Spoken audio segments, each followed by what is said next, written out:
Достар, Қытаймен бизнестің екінші сабағында переводчик программасын қалай қолдану жөнінде толық ақпараттарды беретін боламыз. Бүгін жазып іздеуді айтатын боламыз.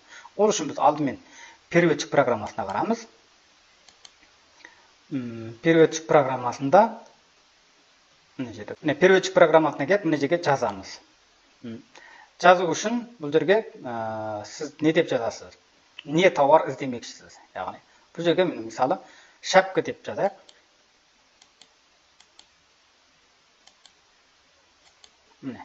Шапка деп жазсаңыз, осылай шығады.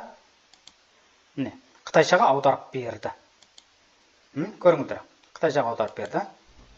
Енді мынаны біз копировать етіп аламыз. Ол үшін мынаны басамыз. Осының барлығы телефондарыңызда бар. Копировать етілді. Енді біз 1688-ге барамыз. 1688-ге барамыз, жаңа шапка дегенді осы жерге ставить етіп қоямыз.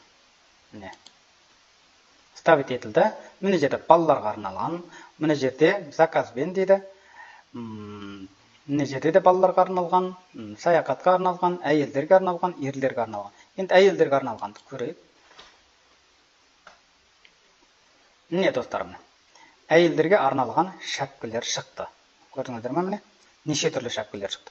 Бұл достар переводчик программасымен жазып іздеу деп аталады. Жазып іздегенде кез келген сөзді жаңа переводчикке апарып, шапка деп жазсаңыз шапка, носки деп жазсаңыз носки, соны ставить етіп, копировать етіп, осы жерге әкеліп ставить етсеңіздер, осындай тауарларыңыздың барлығы шығатын болады. Міне, кез келген шапка 3 юан дейді. Бағадары өте арзан. 3 юандық шапкілер біздің ақшамен 200 теңге. 7 юан өте әдемі шляпалар міне.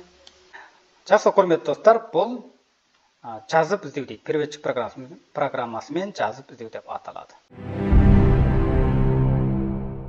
Міне достар, осылай Қытаймен бизнесте ешқандай Қытай тілін үйренбей-ақ, переводчик программасы арқылы Қытайдың бүкіл зауыттарындағы тауарларды осылай көре алатын боласыз. Сәттілік тілеймін.